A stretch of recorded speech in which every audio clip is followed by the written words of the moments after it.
Bienvenue à toutes et à tous. On vous promet qu'en dehors de ce mot d'ouverture, il y aura une parité complète de toutes les interventions de ce colloque. Là, on est deux intervenants de l'école normale qui vous accueille. Et c'est vraiment pour ce moment d'accueil, pour ce colloque, cette rencontre qui pour nous est un moment très important. Bienvenue à toutes et à tous. Vraiment, merci d'être là. Ce colloque, cette rencontre a déjà une longue histoire et on espère qu'elle ouvre aussi à une histoire qui va suivre. Et par ailleurs, évidemment, il a aussi son importance en lui-même, dans son contenu, dans ce que vous allez apporter les uns et les unes. Dans ce colloque lui-même, et je dirais dans un temps dont on mesure tous aussi l'importance. Voilà, il y a un moment on est enfin en présence, en 3 dimensions. Ce colloque a été reporté plusieurs fois, comme vous le savez, parce qu'on tenait vraiment à ce que les intervenantes et les intervenants d'ici comme de là, d'Afrique comme d'ailleurs, soient présents et se rencontrent. Ce report, c'est pas seulement un souci marginal, c'est pas seulement aussi, il y a des heureuses coïncidences qui font que grâce à, entre guillemets, à ce report, on va pouvoir inscrire ce moment dans une perspective aussi de prolongement dont je vais dire un mot dans un instant et dont il sera question demain dans l'autre amphithéâtre qui nous accueillera sur l'autre campus de l'école normale, campus historique de la rue d'Ulm. Ici, on est au cœur aussi d'une histoire, de l'histoire des sciences sociales, de l'économie, de la géographie désormais, de ce campus Jourdan, qui a été aussi l'école normale supérieure de jeunes filles, historiquement, depuis la Seconde Guerre mondiale. Donc on est aussi au cœur d'une histoire bien précise. Mais donc voilà, entre ce report et cet avenir aussi, ces projets, ce colloque a son importance évidemment en lui-même. Et on est profondément heureux de voir se rencontrer les chercheuses, les chercheurs de toutes disciplines qui travaillent déjà ensemble. On n'a au fond pas inventé ce colloque abstraitement. Il y a déjà des relations très fortes, très concrètes qui vont se converger dans ce moment. Et ce que je voudrais souligner aussi, c'est au-delà de vraiment la joie très profonde des uns et des autres de se rencontrer, d'enregistrer aussi, et merci aux services techniques, je vais le dire dans un instant, et de faire suivre dans divers supports de diffusion de l'école et des partenaires, des podcasts aussi qui vont nous accompagner. Voilà. Au-delà de ça, je voudrais souligner que ce colloque, les projets, ce qui a aussi entraîné ces reports, tout ça nous oblige parce que nous vivons quand même un moment important et difficile. Difficile dans le monde, difficile politiquement, difficile socialement, difficile historiquement. Et voilà, je n'ai pas besoin de détailler ces difficultés. La pandémie en fait partie. La pandémie qui a aussi réveillé des injustices sociales, internationales, de toutes sortes. La nécessité de construire non seulement le présent dans l'urgence, mais d'ouvrir vers un avenir, de reprendre aussi un passé. On en parlera, je pense, dans toutes les disciplines, tous les moments du colloque. Donc je pense que l'urgence des questions dont on va parler n'a cessé de s'accroître depuis 3 ans à peu près qu'on travaille à ce projet, avec Julien, que je vais remercier dans un instant, toute l'équipe et tous les organisateurs. Donc, d'une certaine façon, voilà, je voulais souligner un petit peu cette importance du moment qui n'est pas jouée, où on a besoin de faire intervenir toutes les voix qui vont parler, depuis les sciences sociales jusqu'à la littérature, qui va d'ailleurs ouvrir le bal, en passant par toutes les autres disciplines qui vont intervenir dans le colloque. On espère ouvrir un programme à l'école normale et avec beaucoup de partenaires, dont l'Agence française de développement, dont la fondation de l'école, dont différentes universités africaines, un consortium d'universités africaines qui va être annoncé demain pour lancer un projet qui va permettre des mobilités d'étudiants, des parcours communs de mobilité d'étudiants et d'enseignants, des invitations mutuelles, des déplacements dans un sens comme dans l'autre. Voilà, on va vous annoncer ce programme qui va être piloté notamment par Souleymane Bachir Diagne, autrement appelé Bachir de mon côté depuis des années, et avec qui voilà, je suis si heureux de partager ce projet. Tout ça est très porteur et je pense juste, je voulais souligner que c'est important aujourd'hui vraiment dans un contexte qui, on le sait tous, voilà, peut pas être minimisé, on est dans des amphis magnifiques, récents, dans des beaux projets communs et ils ont d'autant plus d'importance que le contexte est grave en un sens, je pense, historiquement et politiquement, mais qu'on doit d'autant plus ouvrir vers la suite. Achille Mbembe, quand on parle du projet, insiste beaucoup non seulement sur la reprise d'une histoire longue, les enjeux du présent, mais aussi l'imagination d'un avenir. Et je crois vraiment que cet avenir commun, c'est aussi le thème du colloque. Donc, voilà, c'est Julien Bonhomme, que je remercie infiniment, qui malheureusement ne sera plus très longtemps maître de conférence en anthropologie ici, puisqu'il a été élu à d'autres fonctions pas loin, mais qui j'espère restera en lien avec l'école et avec ses projets ensuite. Hein, mais donc, c'est pas un secret, je peux dire que tu vas être directeur d'études à l'EHESS. Tu l'es déjà d'ailleurs, officiellement sans doute. Enfin, ouais, enfin bon, bref, c'est Julien, dans un état transitoire, d'accord, qui a coordonné ce projet avec une équipe que je remercie, qu'il va remercier plus. Voilà, il m'a dit qu'il allait remercier chacune et chacun aussi. Il y a tout un conseil scientifique de l'école et de partenaires, dont Bachir et François-Xavier Fauvel du Collège de France ont assuré la coordination. François-Xavier, d'ailleurs, qui ne peut pas être là et qui le regrette beaucoup. Je voudrais les remercier infiniment. Ça a été un énorme travail de coordonner ce colloque et ces reports successifs, de vous permettre d'être là aujourd'hui et demain et samedi matin. Je voudrais remercier tous les services de l'école normale qui ont aussi été mobilisés, qui le sont, qui nous ont permis de le faire dans d'excellentes conditions. Nous avons différents partenariats qui vont nous accompagner. Ce colloque est aussi soutenu par Olivier Legrain. C'est lui qui donne son nom à notre conférence. C'est quelqu'un qui soutient par un mécénat très spécifique une grande conférence par an d'ouverture des sciences sur la société. Qui est un de nos enjeux majeurs à l'école normale aujourd'hui. Il ouvre aussi à d'autres partenariats dont on vous parlera demain. Il est soutenu par... il y a des relais pour ce colloque qui vont avoir lieu aussi bien sur RFI, qui va faire une émission spéciale, que sur France Culture, qui va aussi faire une émission spéciale demain. Il va ouvrir à différents prolongements. Le but, c'est évidemment que ce ne soit pas un moment... isolé, mais que ça ouvre à des collaborations suivies avec vous. Donc, avec tous ceux qui sont là, toutes celles et tous ceux qui sont là, on veut construire quelque chose de durable. Hein, dans tout durable, vraiment au sens le plus vital du mot. Durable, c'est-à-dire résistant à la destruction. Et donc, nous voulons construire ça ensemble. Je ne vais pas être plus long. Je suis très heureux de vous accueillir au nom de toute l'école normale supérieure et de tous ses partenaires. Voilà, je n'en dis pas plus. On aura d'autres occasions. Je vous remercie tous et je passe la parole à Julien tout de suite. Merci Frédéric. Donc, je ne me représente pas puisque Frédéric l'a fait et insisté sur ma condition liminale effectivement entre deux mondes, entre deux institutions pour l'instant.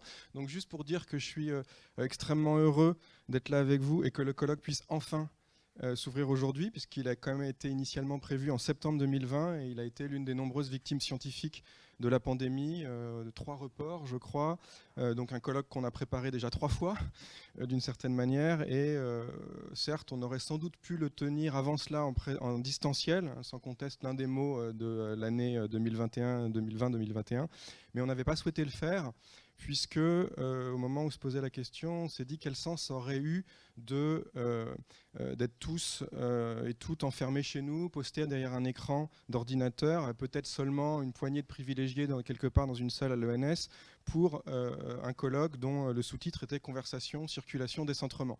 Ça aurait été un aveu d'échec, et donc on a préféré attendre quasiment 2 ans de plus, mais pouvoir, dans des conditions plus clémentes, en tout cas moins inclémentes, de le tenir en présence en 3 dimensions, comme Frédéric l'a dit.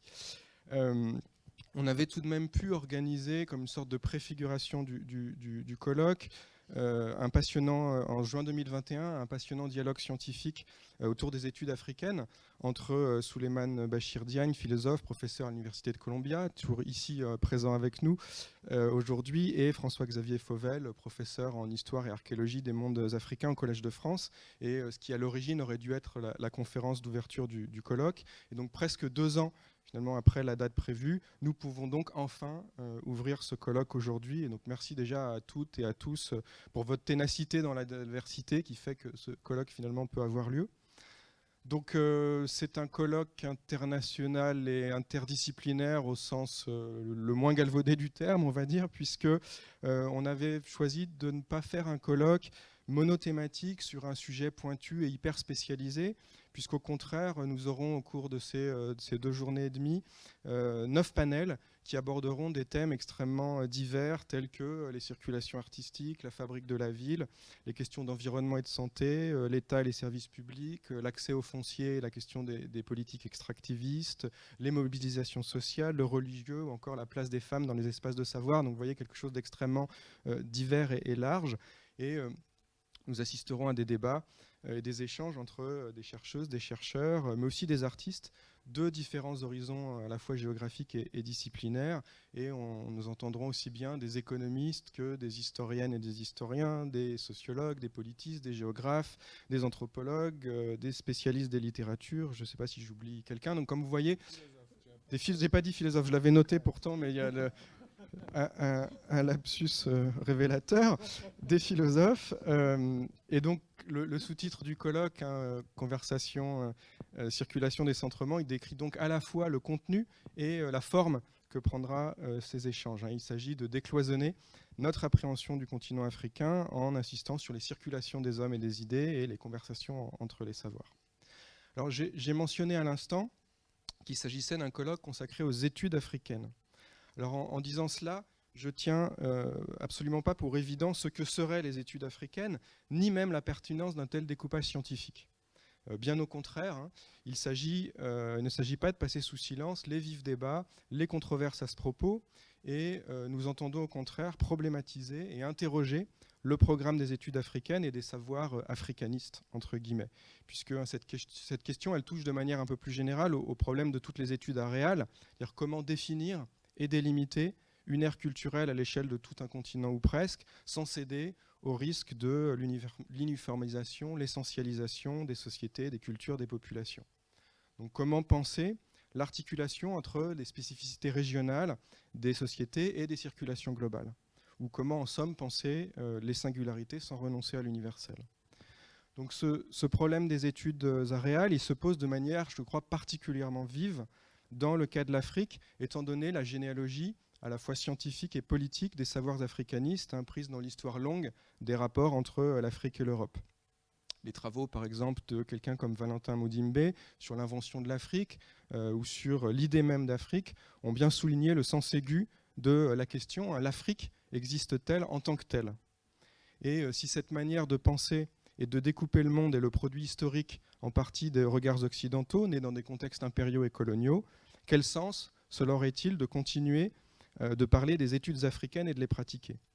Mais en même temps, y renoncer tout à fait, n'est-ce pas céder au risque d'estomper les sociétés africaines du paysage académique et plus largement du tableau du monde? Donc pour envisager de répondre à ces questions difficiles, il faut commencer par se demander, lorsque l'on parle d'études africaines, qui parle de quelle Afrique et à qui dans le monde académique et dans l'espace public. Les études africaines ne sauraient être définies comme un savoir produit sur l'Afrique, majoritairement depuis l'extérieur, mais plutôt comme un ensemble de savoirs produits conjointement sur, en, à partir de, avec l'Afrique. Donc ça nous oblige à décentrer nos regards, un autre des thèmes, des notions que nous avons mis au titre du colloque, pour affronter la question des épistémologies situées, c'est-à-dire des lieux et des conditions, y compris matérielles, de production des savoirs. Et justement, dans leur conversation à l'ENS en juin 2021, Souleymane Bachir Diagne et François-Xavier Fauvel avaient déjà posé certaines de ces questions en se demandant quelle est l'Afrique des études africaines, c'était le titre de leurs échanges, et ils avaient proposé des réflexions très stimulantes à ce sujet. Je vous invite d'ailleurs à aller écouter ou réécouter leur dialogue qui est en ligne sur le site Savoir de l'ENS. Sur ce même thème, je vous invite également à lire le passionnant numéro de la revue Politique africaine qui est paru l'an passé à l'occasion du 40e anniversaire de la revue, qui était intitulé très justement « L'Afrique des sciences sociales ». Alors, je voudrais, pour finir, aborder un dernier point en précisant les raisons pour lesquelles nous avons choisi d'intituler le colloque « Modernités africaines » au pluriel. Pour l'instant, j'ai parlé du sous-titre, mais pas encore du titre du colloque. Donc, cette dichotomie conceptuelle, tradition-modernité, elle représente l'une des déclinaisons du grand partage qui a servi pendant longtemps et qui sert parfois encore à penser, à catégoriser, à hiérarchiser les sociétés humaines. Et dans le cas de l'Afrique, il existe une tendance de fond à la percevoir à tort comme un continent qui serait enfermé dans la tradition. Donc de ce point de vue, intituler le colloque « Modernités africaines », c'était une façon de prendre d'emblée le contre-pied de ces clichés en insistant sur l'Afrique des villes et pas seulement des villages, sur l'Afrique des États et pas seulement des ethnies ou des tribus, et l'Afrique d'Internet et pas seulement de l'oralité. C'est d'ailleurs dommage, il devait y avoir à l'origine un panel sur la question du numérique, mais ça a été l'une des victimes des nombreux reports où on n'a pas pu le réunir à nouveau, c'est dommage. Donc en bref, il s'agissait de replacer les sociétés africaines dans le tableau du monde contemporain, de ces dynamiques globales, de ces circulations et connexions transnationales. Ou, pour le dire encore d'une autre manière, il s'agissait de replacer résolument l'Afrique dans l'histoire, alors que certains continuent de soutenir, contre toute évidence empirique et pour des motifs politiques fort peu louables, que le continent ne serait pas encore vraiment entré de plein pied dans l'histoire. Donc cela dit, en mettant en avant la modernité des sociétés africaines, par opposition au concept de société traditionnelle, nous sommes bien conscients des difficultés que cela pose, puisque si la dichotomie tradition-modernité est un grand partage dont il faut réussir à nous défaire, une sorte de crampe mentale, cette notion de modernité ne pose pas moins de problèmes que celle de tradition, puisque l'une et l'autre ne sont en réalité que les deux envers d'une même médaille. Et on resterait dans l'impasse à vouloir penser la modernité sous l'angle des théories de la modernisation, puisque ce sont des théories qui perpétuent d'une certaine manière le grand récit évolutionniste sur l'histoire des sociétés humaines, un grand récit téléologique, normatif, ethnocentriste, qui revient à penser l'histoire des sociétés africaines à l'aune de l'histoire de l'Europe. D'où l'intérêt de parler de modernité au pluriel, ou encore de modernité multiple ou alternative, pour citer l'anthropologue Arjuna Padurai. Ça permet de penser les trajectoires historiques particulières et l'historicité propre des sociétés africaines. Mais là encore, il faut cependant reconnaître que mettre un terme au pluriel ne va pas résoudre tous les problèmes épistémologiques comme d'un coup de baguette magique. Et par exemple, quelqu'un comme l'historien Frederick Cooper, dans son ouvrage Colonialism in Question, a bien pointé les travers du concept de modernité, qu'il soit utilisé au singulier ou au pluriel. Je le cite dans un passage de ce chapitre de l'ouvrage, « Le mot modernité est désormais utilisé pour désigner tant de choses différentes que son utilisation continue pourrait contribuer davantage à la confusion qu'à la clarté. » Notamment si on prend le terme moderne comme un simple synonyme de contemporain, alors d'une certaine manière, tout devient moderne et le concept perd tout son sens. Je cite une dernière fois Frederick Cooper qui écrit « De tels arguments ont été des antidotes utiles aux stéréotypes qui concevaient les pratiques culturelles et religieuses africaines comme étant arriérées. Mais une fois que l'on s'est débarrassé de la tradition, la modernité occupe tout l'espace. Dans 20 ans, tout sera encore moderne, mais cela pourrait être très différent. » Donc à ces problèmes s'ajoute encore le fait que la notion de modernité n'est pas seulement une catégorie analytique, plus ou moins pertinente sur le plan scientifique, mais que c'est aussi un discours idéologique, une notion émique, à propos de laquelle les acteurs eux-mêmes débattent, se disputent et par rapport à laquelle ils se positionnent. Qu'est-ce qui serait moderne ou ne le serait pas? Faut-il devenir moderne ou non? Inversement, qu'est-ce que la tradition? Faut-il rester traditionnel ou non? Et se pencher sur ces questions exige dès lors de s'intéresser au régime d'historicité, c'est-à-dire aux différentes formes de perception sociale du passé. Donc en définitive, et je finirai par là, en choisissant d'intituler ce colloque « Modernités africaines », nous entendions insister sur les trajectoires historiques propres des sociétés africaines, sur la compénétration des durées, ainsi que sur les modes d'articulation du présent, du passé et du futur. Je pense que panel comme le dernier, Penser le présent ensemble, posera ces questions. On ne peut évidemment pas penser le présent si on ne le pense pas en rapport avec un passé et un futur, ou des passés ou des futurs possibles. Donc je conclus là mon introduction, où j'ai essayé de brosser rapidement quelques-uns des enjeux du colloque qui seront à nouveau, j'en suis sûr, évoqués plus en détail dans chacun des 9 panels.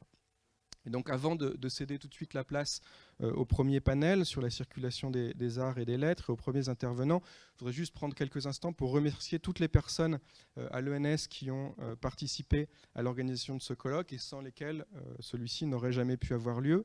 Donc bien sûr, évidemment, tous les animatrices, animateurs des panels, tous les intervenantes et les intervenants que vous allez entendre pendant ces 2 jours et demi, mais aussi Olène Gauthier et le pôle communication, Annabelle Villeville et tout le pôle ressources lettres, Olivier Goffet et toute son équipe du pôle logistique, Cédric Guilherme, qui je crois est là, à la direction des directions des relations internationales, et enfin les étudiantes et étudiants qui m'ont assisté pour l'organisation logistique de cet événement, Mélissa Sidibé, Sally Touré, Capucine Porphyre, Michael Bourdon et Hugo Logez, qui ont assuré tout un important travail logistique derrière et que je remercie encore une fois.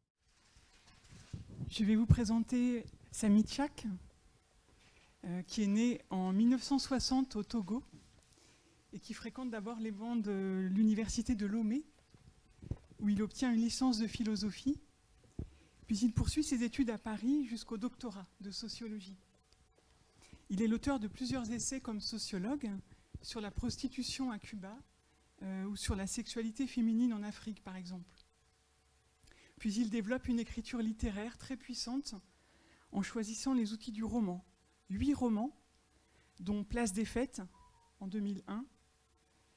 En 2006, autre choix dans cette longue liste, Le Paradis des chiots, dont l'action se déroule à hauteur d'enfant dans un bidonville d'Amérique latine.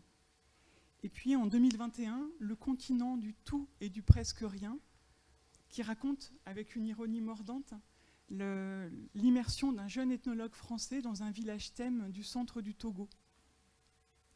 Depuis quelque temps, Samy Tchak expérimente également d'autres approches littéraires, une démarche autobiographique en 2018 avec Ainsi parlait mon père, composée sous la forme de leçons de la forge, réflexion sur la vie, sur ses vanités, sur la mort. Et puis cette réflexion diffractée, prolongée, réinventée sous la forme d'apologue dans Les Fables du moineau, paru en 2020. Il a également publié en 2014 un essai qui s'intitule La couleur de l'écrivain et qui est sous-titré Comédie littéraire. Tout un programme. Nous aurons l'occasion de revenir sur cette formule de comédie littéraire, de comédie humaine qui parcourt toute ton œuvre, cher Samy. Nous reviendrons à ces liens aussi entre terrain et littérature dans ton travail. L'écriture littéraire émerge-t-elle du terrain? D'où vient l'écriture? Tu dis ceci, je te cite, « On vient des livres qu'on a lus, on écrit avec ou contre ». Donc nous souhaitions ouvrir ce dialogue avec toi en prenant place un instant dans ta bibliothèque. Je laisse la parole à Céline. Merci. Alors Samy, j'espère qu'on m'entend bien malgré... Donc Samy, cette bibliothèque, avec ce qu'elle suscite de plaisir, de créativité, mais aussi avec sa charge existentielle, on la découvre dans tes romans, qui sont tramés de riches dialogues avec des écrivains, dans ton travail d'essayiste, de critique, et un écrivain a une place toute particulière dans ta bibliothèque. Il s'agit de Yambo Wologem, que l'on associe immédiatement au roman Le devoir de violence, avec lequel il remporte le Renaudot en 1968. Wologem, dont tu as copréfacé en 2015 avec Jean-Pierre Orban la réédition de son roman érotique Les 1001 Bibles du sexe, qui était paru initialement en 1969 sous le pseudonyme d'Udo Rudolph. Et en 2016, dans un autre entretien mené à l'ENS avec Ninon Chavot et Lara Berthaud, dans le cadre d'un séminaire qui s'appelait Afrique transversale, tu as fait référence, je te cite, et on va partir de là, au parcours de Yambo Wologem, très beau et très douloureux à la fois, ce sont tes mots. Et ce parcours beau et douloureux d'une œuvre, mais aussi des réverbérations fantasmatiques qu'elle a suscitées, ne s'est pas achevée avec la disparition de Wologem en 2017 et a connu de nouveaux développements depuis. Et la question était celle-ci, dans une histoire littéraire dont tu es doublement partie prenante, comme écrivain, mais aussi comme penseur de la littérature, que représentent pour toi les écrits de Wologem et ce parcours beau et douloureux à la fois? Bonjour. Déjà, je remercie, je te remercie pour la performance. Ça donne quand même, ça donne de l'énergie de te voir avec une telle énergie. Il y a quelque chose de très beau que j'aime. J'allais dire, c'est un faible pour les Congolais sur ce plan-là, parce que Dieudonné Nianguna, je te vois et je me dis, j'aurais voulu avoir Dieudonné Nianguna avec une paire dans cette performance-là. Ça fait partie peut-être de ces circulations qui nous nourrissent. Yambo Wologem, disons que si j'ai quelque chose vraiment à retenir de ce qu'il m'a apporté, au-delà de tout ce qu'on peut dire sur lui, c'est peut-être de m'avoir, à un moment, rappelé d'une façon brutale, belle et tragique ce qu'est en fait la littérature. La littérature, en quoi consiste-t-elle? Elle consiste peut-être, j'ai utilisé cette formule en parlant de lui, d'être suffisamment fécondé d'abord afin d'être soi-même un espace ou un lieu de fécondation. Être fécondé et fécondant à la fois. Ça signifie quelque part que, à un moment, la recherche la plus profonde de sa singularité passe par la digestion de pas mal de singularités ou même de livres qu'on pourrait considérer comme ordinaires et interchangeables. Dans ce jeu-là de circulation, Yambo Wologem m'a rappelé une chose. Un écrivain peut partir d'un seul livre qu'il a lu, en disant, bon, je n'ai lu que ce livre-là. Et il est protégé dans les influences que ce livre va lui, disons, apporter. Il est protégé par son ignorance. Par exemple, quand on lit Le Devoir de violence, on est, si on a lu que Le Devoir de violence sans avoir la moindre source à laquelle appuyer Yambo Wologem, on est influencé par Le Devoir de violence, sauf que en lisant Le Devoir de violence, on a lu beaucoup d'auteurs à la fois. D'une manière ou d'une autre, Yambo Wologem apporte à l'auteur qui le lit, à l'écrivain qui le lit, tellement d'influence que, en écrivant à partir de Yambo Wologem, il écrit à partir d'une bibliothèque. Yambo Wologem a fait un travail que je considère comme un hommage à la bibliothèque.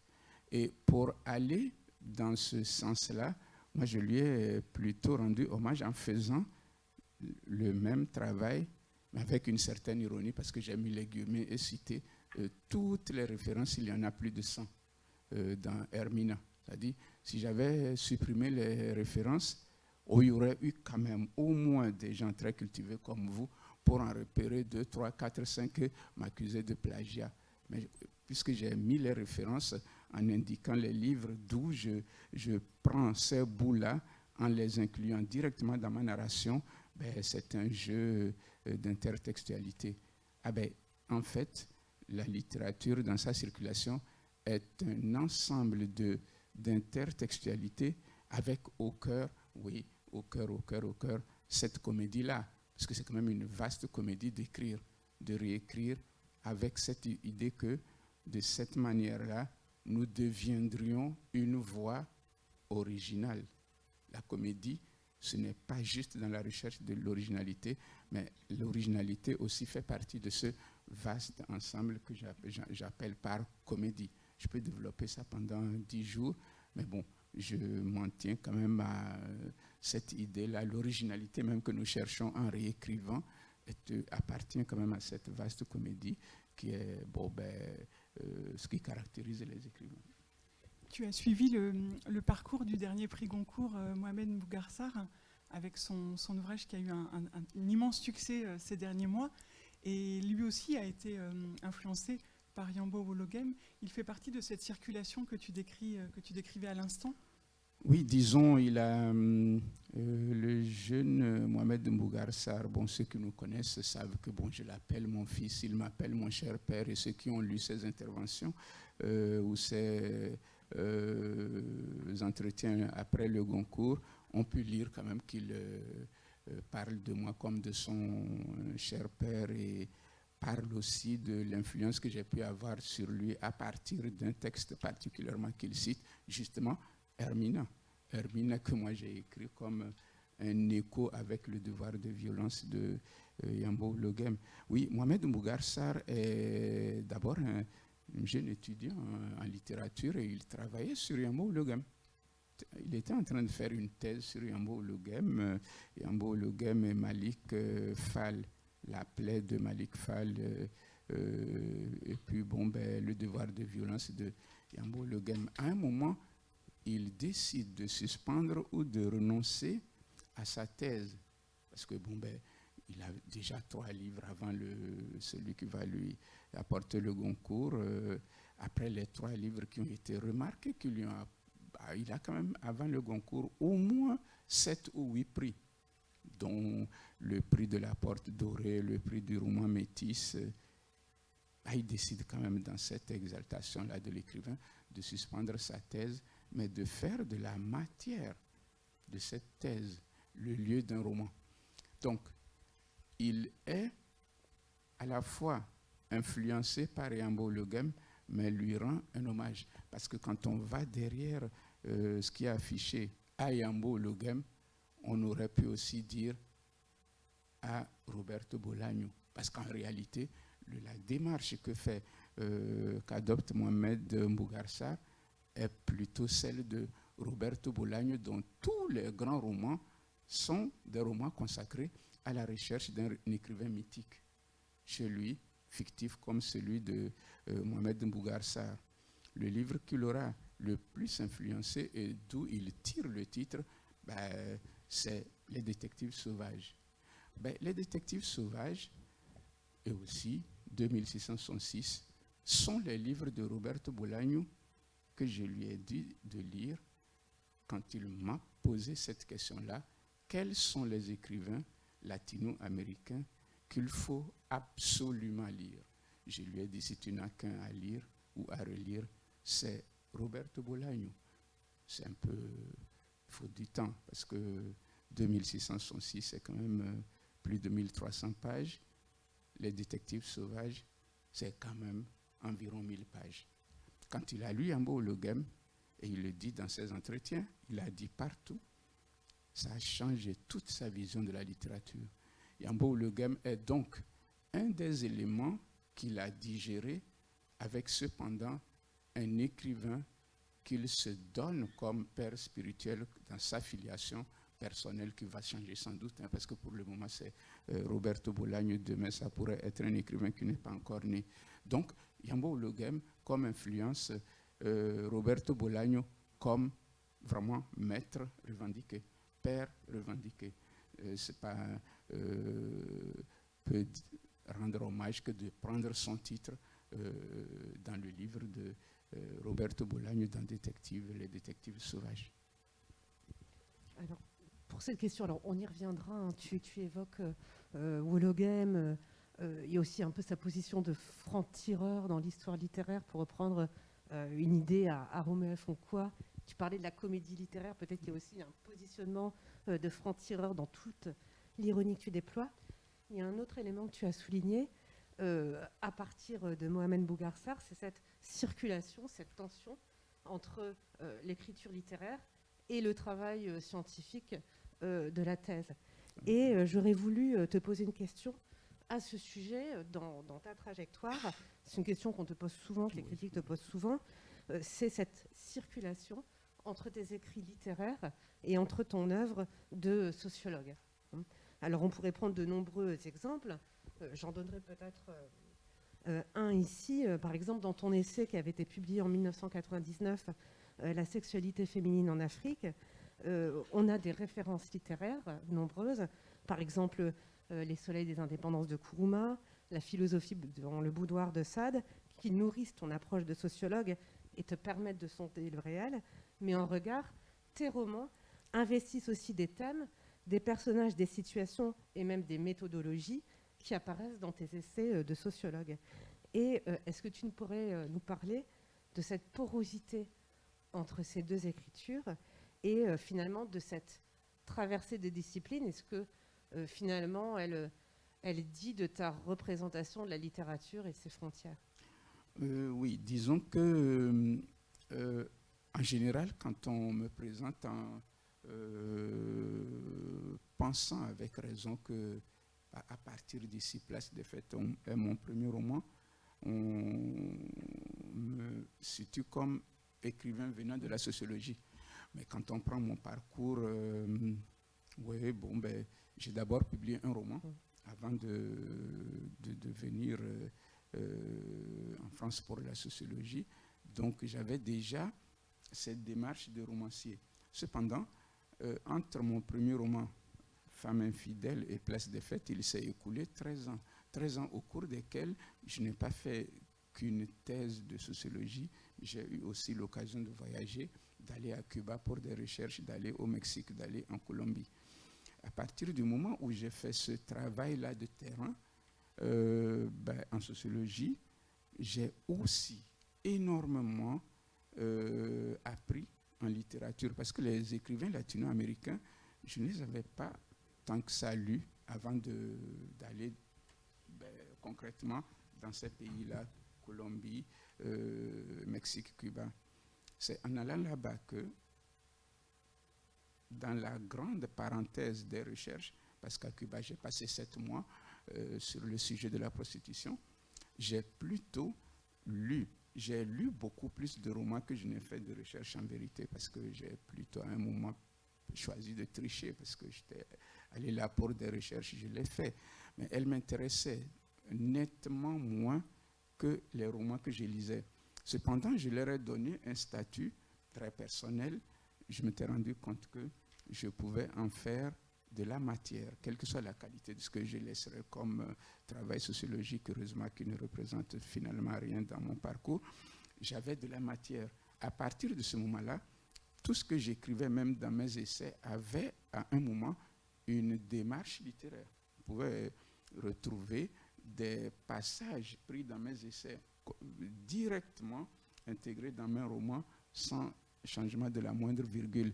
Hermina doit beaucoup à la prostitution à Cuba, comme Place des Fêtes reprend l'Afrique à l'épreuve du sida ou la sexualité féminine. Ces éléments-là ont été pour moi un terrain. Dans ce sens-là, il n'y a même pas d'effort à faire pour passer de l'un à l'autre, dans la mesure où beaucoup de sociologues m'avaient déjà laissé cet héritage-là, à faire des essais qui ont une tenue littéraire. Je peux citer par exemple Claude Lévi-Strauss avec Triste Tropique ou Balandi avec Afrique ambiguë, par exemple. Donc ce va-et-vient est devenu pour moi quelque chose de finalement naturel. Alors, tu réinvestis également cette réflexion sur les liens entre littérature et sociologie dans ton dernier ouvrage, qui s'appelle donc Le continent du tout et du presque rien. C'est en quelque sorte le dernier opus de cette comédie littéraire, de cette comédie humaine, où tu passes au crible avec une froide ironie, je dirais, si on cite Montesquieu, une froide ironie, c'est ce monde dans lequel on vit et que tu décryptes à la fois comme sociologue et comme écrivain, et je dirais à la fois comme styliste et comme penseur également, parce que ces deux dimensions sont fondamentales dans ton travail de créateur. Alors, est-ce qu'il s'agit dans ce dernier roman de mettre à jour une autre comédie, la comédie scientifique, la comédie africaniste, la comédie des sciences sociales, dont tu as dit un jour qu'elles étaient les sciences inexactes? Oui, c'est même ce qui fait leur beauté, des sciences inexactes, parce qu'elles portent dans leur beauté une part de subjectivité assumée. au-delà de ce qui fait la base de pratiquement toutes les sciences, même les sciences très exactes, c'est-à-dire le fondement idéologique, elle porte une base très subjective assumée, parce que un ethnologue ou un anthropologue qui se rend dans un village avec un imaginaire d'anthropologue est peut-être pour moi en train peut-être d'offrir quelque chose à voir de lui-même qu'il n'est réellement en train de nous permettre de comprendre les autres. Et ça, je l'ai compris avec on va dire les études africaines ou africanistes, hein, parce que elles ont toujours été, peut-être plus que les autres, hein, le lieu où la subjectivité prend une part assez importante, dans la mesure où chaque chercheur, il me semble, hein, part vers cette Afrique entre mille guillemets avec une forme d'affection qui lui vient de quelque part, peut-être d'un rejet, d'une hiérarchisation liée à sa propre société, peut-être d'une relation personnelle née en général à Paris. C'est le cas de Georges Balandier qui avait des amitiés avec des intellectuels africains qui partent sur ce continent-là avec l'idée de rencontrer quelque chose peut-être de positivement différent de ce qu'est sa société. D'ailleurs, dans Afrique ambiguë, c'est ce qu'il dira au contact de Dakar. Un peu de déception parce qu'il pensait retrouver ou découvrir l'Afrique. Et il se rend compte que Dakar, cette ville, avait plutôt quelque chose qui lui renvoie une image qu'il connaissait en France. Donc, dans cette démarche-là, je me suis toujours posé cette question, comment de science, entre guillemets, où la subjectivité a une telle part, nous en sommes arrivés à des spécialistes de toutes catégories qui ont réussi à structurer une image ou des images d'un continent au point de devenir de grandes références que nous avons absorbées et nous les avons tellement absorbées qu'il nous est devenu à nous-mêmes impossible, même quand nous nous efforçons ou faisons vœu de déconstruire ce qu'ils ont dit, nous ne parvenions qu'à redire ce qu'ils ont déjà dit. C'est-à-dire, cette comédie-là m'a toujours fait quand même un peu sourire. Mais mon effort a peut-être rejeté certaines démarches. Je me rends compte qu'il n'est pas non plus aussi simple que ça d'en sortir. On tourne en rond, on appelle ça science, l'ethnologie, toutes ces spécialités ou ces spécialisations sur un continent dont des Africains sont devenus aussi des héritiers, concourent à mon avis, à fabriquer un objet qui peut être très beau dans la tête, n'entre pas dans les entrailles complexes d'un continent. C'est un continent le plus grand ou l'un des plus grands du monde. On est quand même dans une construction, donc on s'entend, on se parle de tête à tête, dans la tête. Les entrailles du continent nous échapperont peut-être toujours pendant un bon moment. C'est même l'une des raisons pour laquelle je pense que l'association de la littérature aux sciences humaines est une nécessité, en pensant que les écrivains, peut-être eux, peuvent aller un peu plus dans les entrailles complexes à partir de lieux un peu segmentés.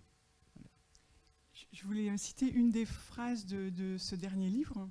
C'est donc dans la bouche d'un des personnages qui s'appelle Zachary Chakbalé.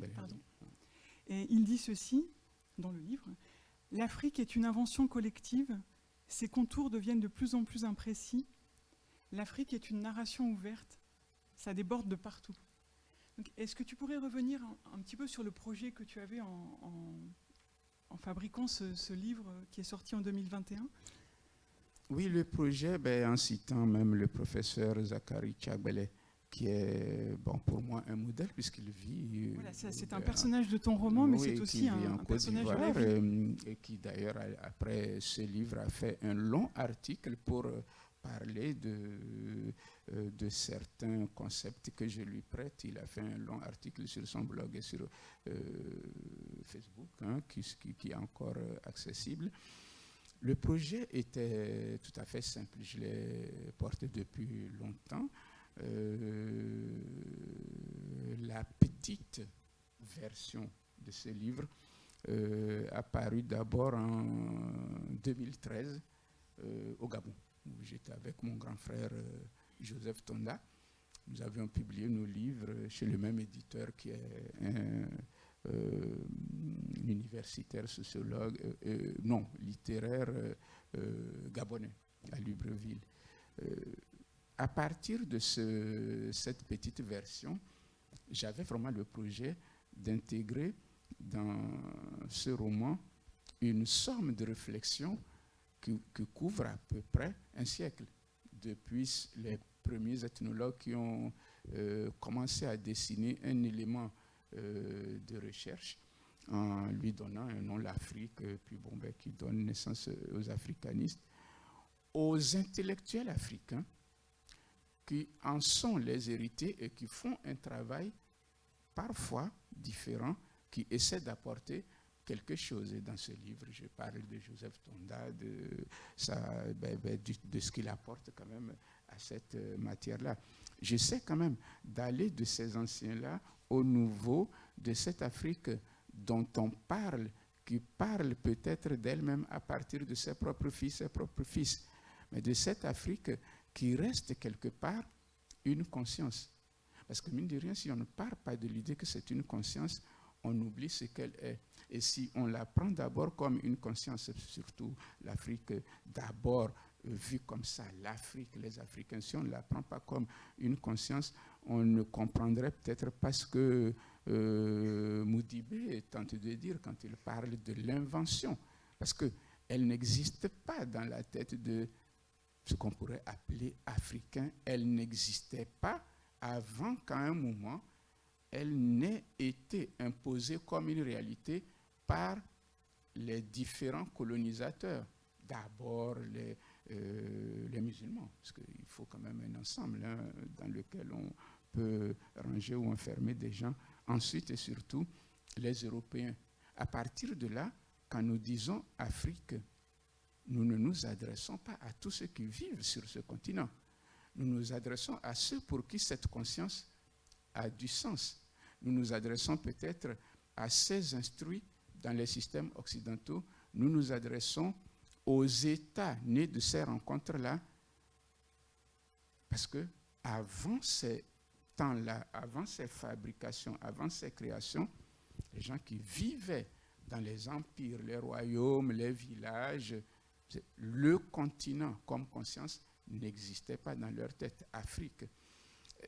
Mon projet était peut-être de dire que, oui, cette Afrique-là, récente comme conscience, nous donne à nous une sorte de liberté dans tous les discours que nous produisons.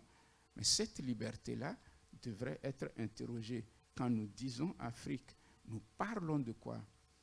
Nous, Africains ou les Occidentaux spécialistes, nous tous spécialistes de ce continent, quand nous disons, parce que je cite un personnage comme Babacar Ndiaye le dit, quand nous disons, nous les Africains, chez nous en Afrique, la femme africaine, l'homme africain, les sages africains, tous ces discours-là, quand nous les tenons, nous parlons de quoi? Même quand nous sortons de ces discours un peu trop faciles pour des conceptualisations beaucoup plus sérieuses d'universitaires que je ne suis pas.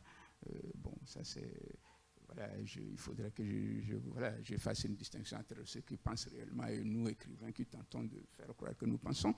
Quand nous le faisons de façon sérieuse, de quoi nous parlons?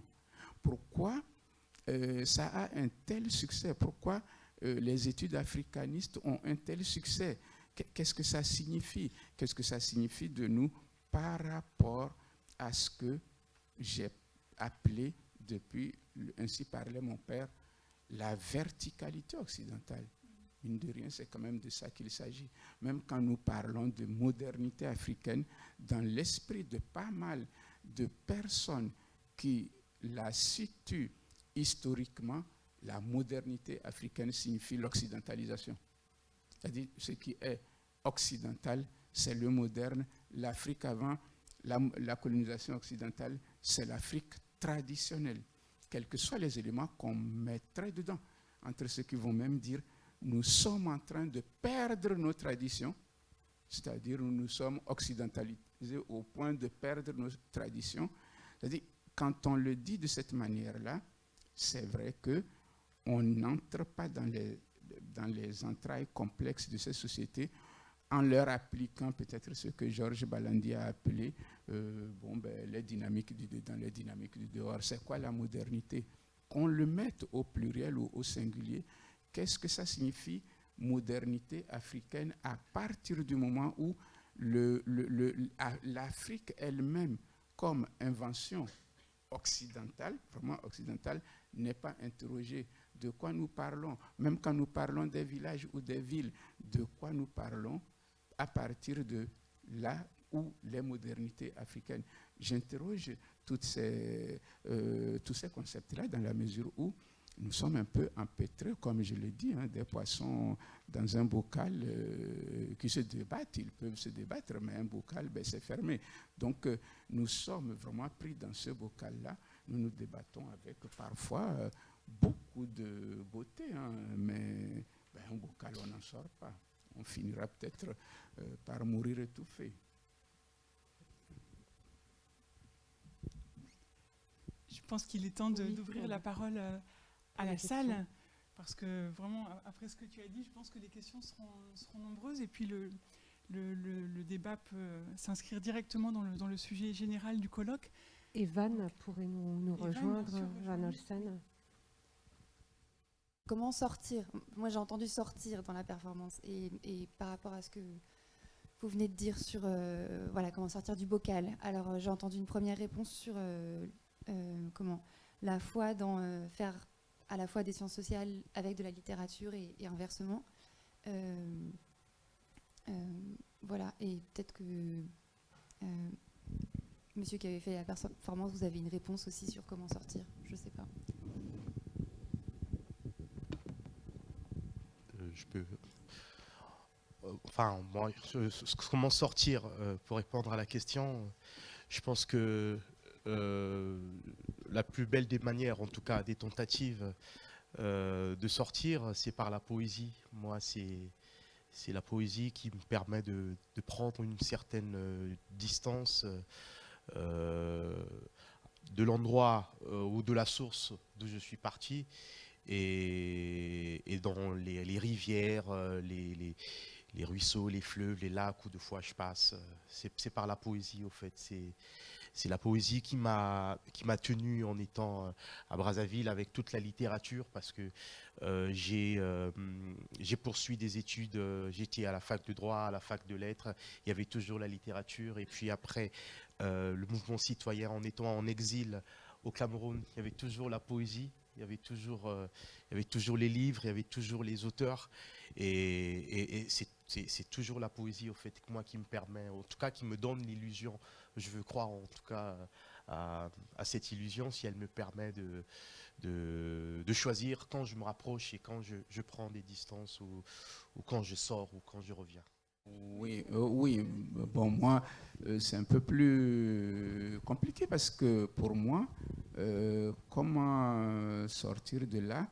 Il faut aussi interroger les lieux de validation de ce discours. Il renvoie quand même toujours à l'histoire, donc on n'en sort pas.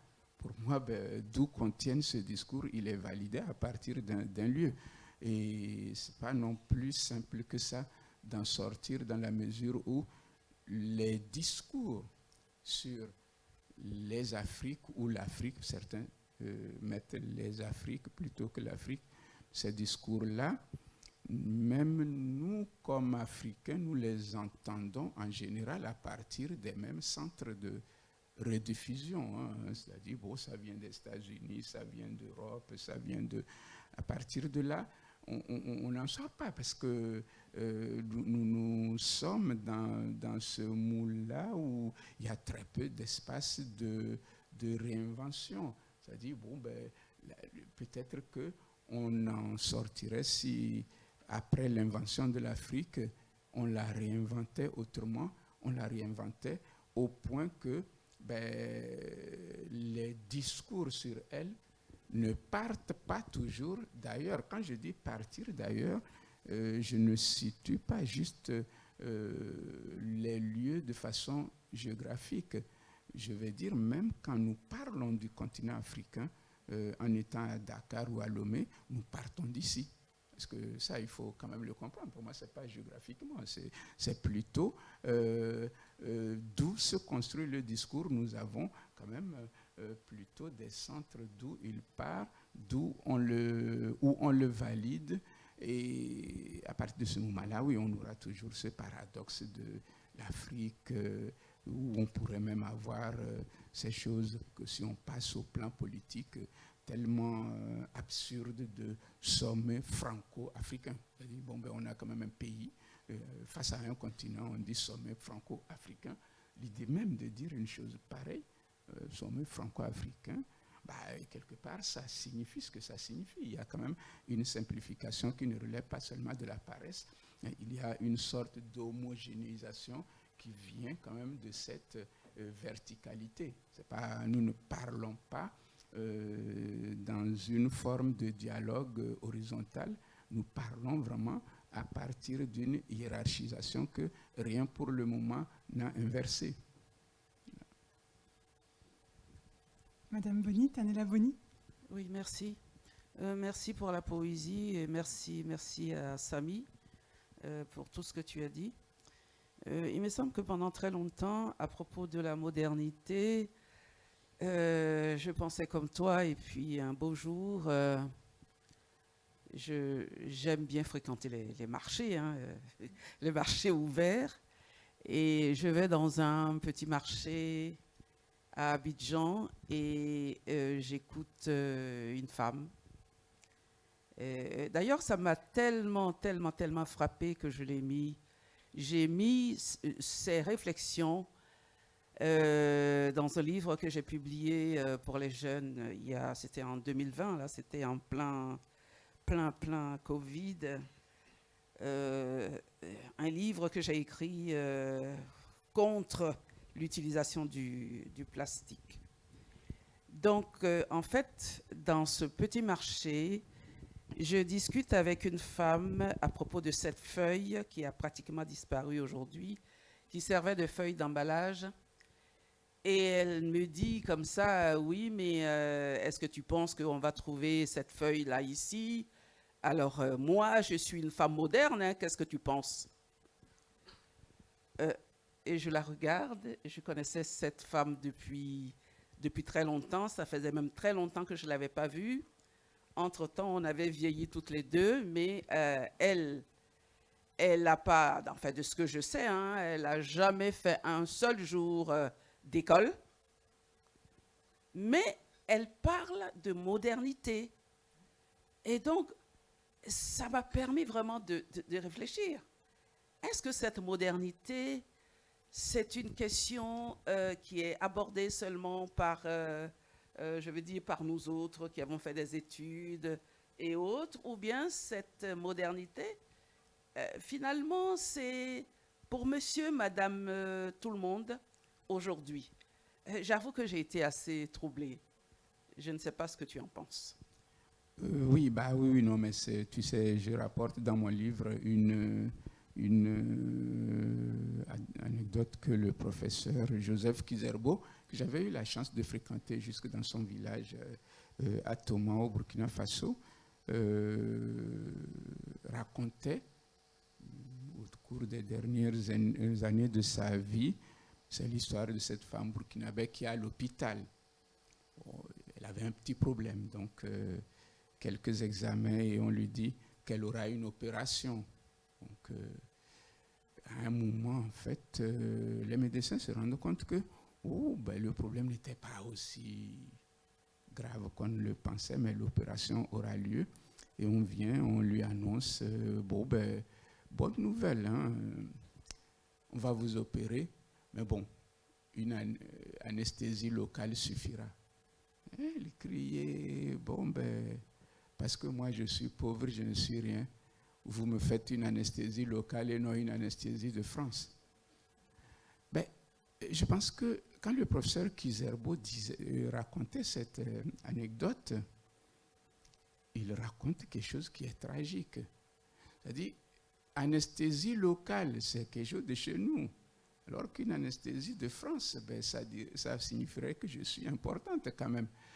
À un moment, qu'est-ce que cette femme entend par modernité? Toute la question se situe là. Sa modernité se situe où? Ce n'est pas tellement le fait de dire modernité, mais en faire un objet de réflexion. Oui, ça suppose quand même quelques personnes comme toi qui ont perdu beaucoup de temps sur les bancs, qui ont fait des études de philosophie, doctorat, Kagnou, bon, ça c'est vraiment des gens comme toi qui vont penser ce qu'est la modernité. Ce n'est pas le fait de dire moderne. À ça, tout le monde le dit. Tout le monde peut dire maintenant, je suis moderne maintenant parce que... Mais qu'est-ce que les gens qui le disent mettent dans moderne? C'est même pour ça que je dis, entrer peut-être dans les entrailles de ces sociétés-là. Qu'est-ce que les gens entendent comme, par modernité quand ils le disent dans un marché?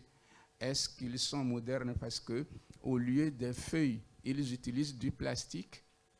Est-ce qu'ils sont modernes parce qu'au lieu d'un vélo ou quoi, ils ont une voiture? Ou qu'est-ce qu'ils entendent par moderne? Est-ce que moderne parce qu'aujourd'hui, ils ont un téléphone portable?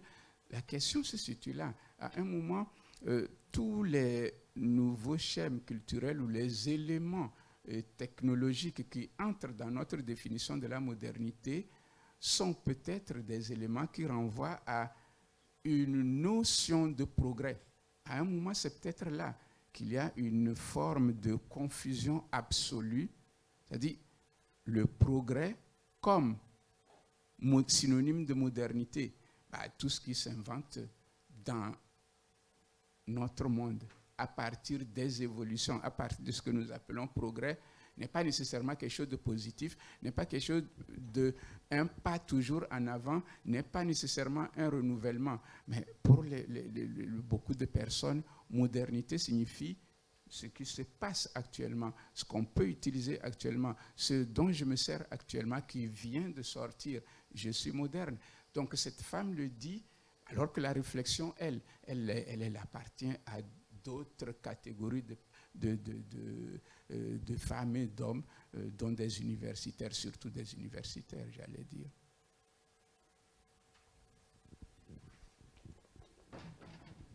Joseph Tanda. Merci. Merci beaucoup, Van. Merci. C'est très intéressant. Le père Itatolo qui perd sa chaise, c'est très fort. C'est ça la circulation, justement. Le père la chaise, qui se retrouve à Itatolo, c'est ça la circulation. Et vraiment, merci beaucoup, merci pour beaucoup toutes ces choses que tu as dites qui m'ont vraiment intéressé. Bon, Assami, je pense qu'il y a beaucoup de rencontres entre lui et moi. Et c'est vrai que, bon, dans l'impérialisme postcolonial, je raconte une scène justement de...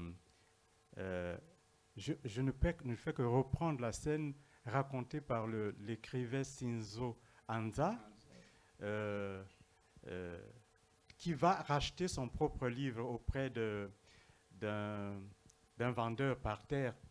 Et là, il est confronté à une logique à laquelle il ne s'attendait pas. C'est le vendeur par terre qui lui fait comprendre, qui lui fait saisir la valeur de son livre. Parce que son livre, il a pris l'avion. Il vient de France. Il a pris l'avion et il est arrivé à Kinshasa.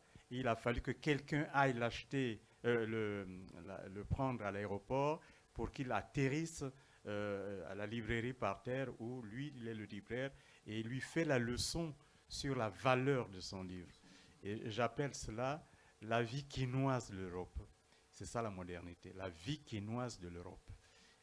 Je pense que sur ce plan-là, nous sommes tout à fait d'accord. Mais vraiment, félicitations et puis merci beaucoup.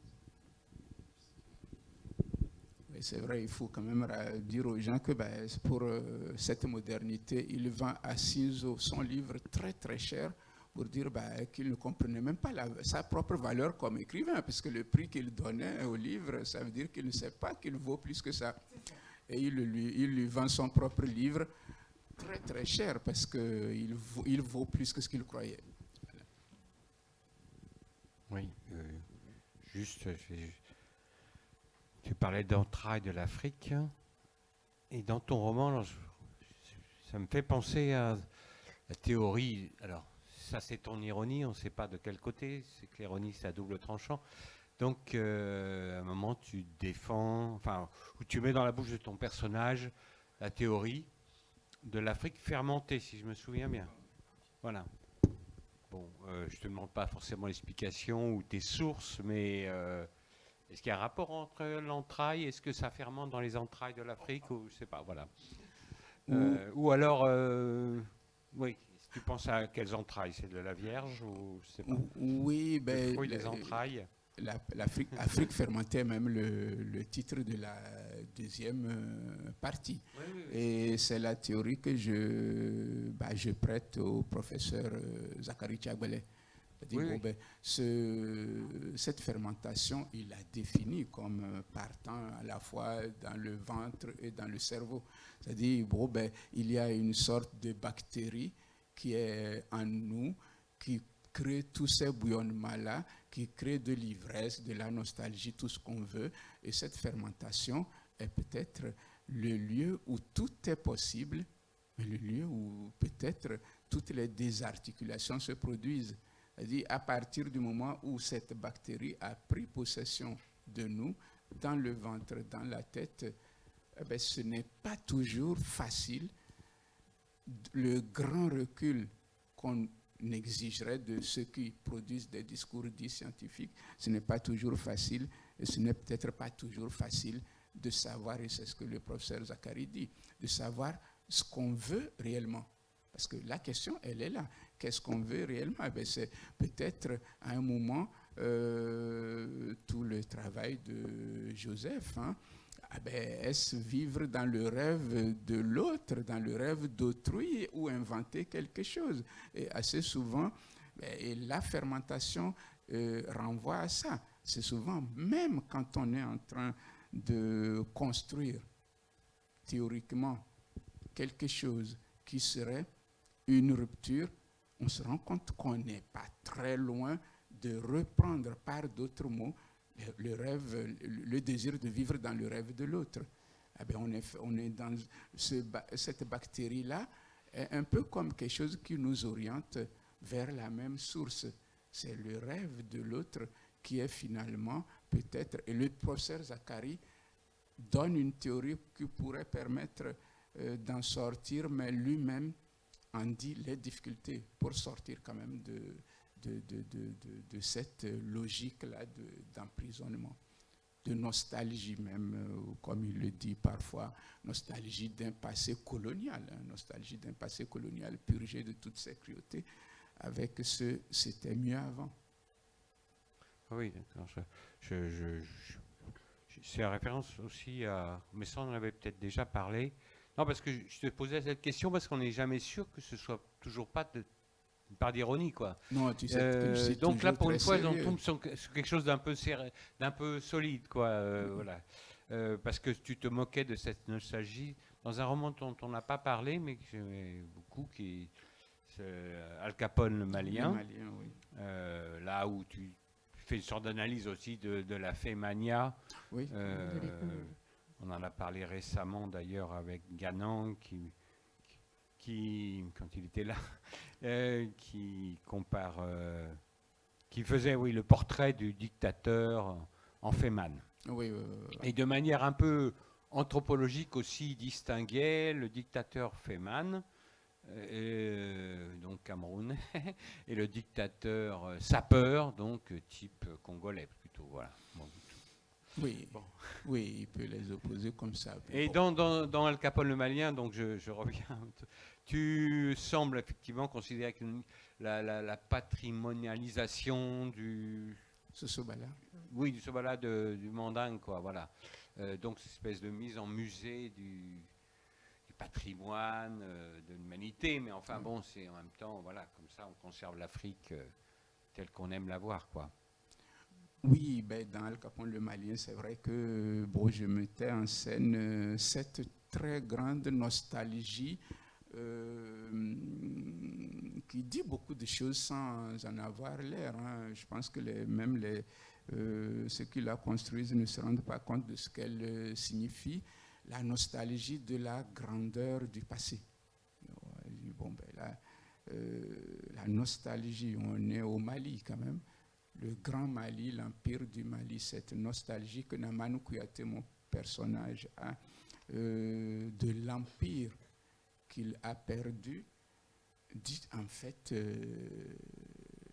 le mal à être présent et grand dans l'instant. C'est parce que l'histoire a infligé une défaite importante que cette nostalgie est assez grande. Le Mali, tel qu'on le décrivait dans sa grandeur, avait déjà disparu avant la colonisation, hein, parce que la décadence ou le déclin de l'empire du Mali n'a rien à voir avec la colonisation. Quand les colons sont arrivés, l'empire du Mali n'avait plus cette grandeur-là. Mais la colonisation va être le moment peut-être de la plus grande humiliation. Et au lieu d'une projection vers un futur qui pourrait être un futur de grandeur, on repart vers la grandeur du passé, donc une grandeur déjà évanouie. C'est pour ça que je m'en moquais un tout petit peu pour dire, bon, ce n'est peut-être pas nécessaire d'évoquer l'empire du Mali. Les Grecs, ils savent très bien que, bon, ben, quand on dit la Grèce aujourd'hui, ça n'impressionne plus personne. Ben, ce fut une grande civilisation, mais les Grecs aujourd'hui, ou bien Rome fut grand, mais bon, pour montrer que les Aztèques, tout ça, ça a été grand, ça a disparu. Ça ne sert peut-être pas à grand-chose de dire, parce que le présent nous a humiliés. Eh bien, il faut rappeler au monde que nous fûmes grands. C'est pour ça qu'à un moment, il y a cette scène un peu ironique qu'on m'a reproché en Guinée. Ce sont ces gosses venus de Montreuil, partis là-bas pour retrouver leurs racines, ce qui va les arrimer à une fierté. Bon, le Sosobala, on le leur sort. Après, il abandonne là où il est pour suivre une limousine.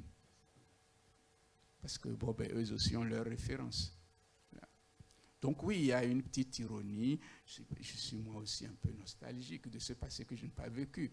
Mais je me dis quand même que ce n'est pas peut-être ça qui sauverait une personne vraiment consciente de sa situation, de la verticalité contre laquelle elle se bat ou dans laquelle elle se débat. On peut prendre une dernière question ?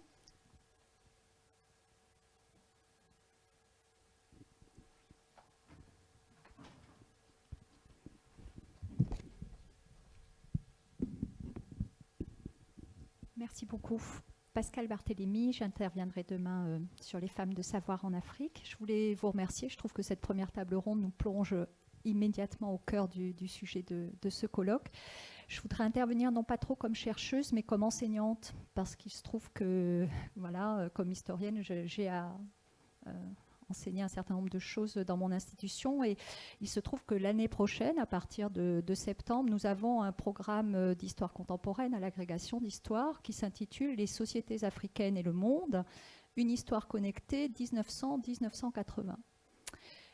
Alors, qu'est-ce qu'on fait avec ça? Donc, on n'a pas l'Afrique et le monde, hein, mais on a un siècle, un continent et voilà, une soixantaine d'heures de cours à faire pour essayer d'atteindre ce dont vous parlez, hein, les entrailles de l'Afrique. Et donc, c'est, comme vous dites, hein, voilà, assez compliqué, hein, de sortir de ces constructions mentales et surtout de s'adresser à des étudiants qui, en plus, n'ont aucune connaissance.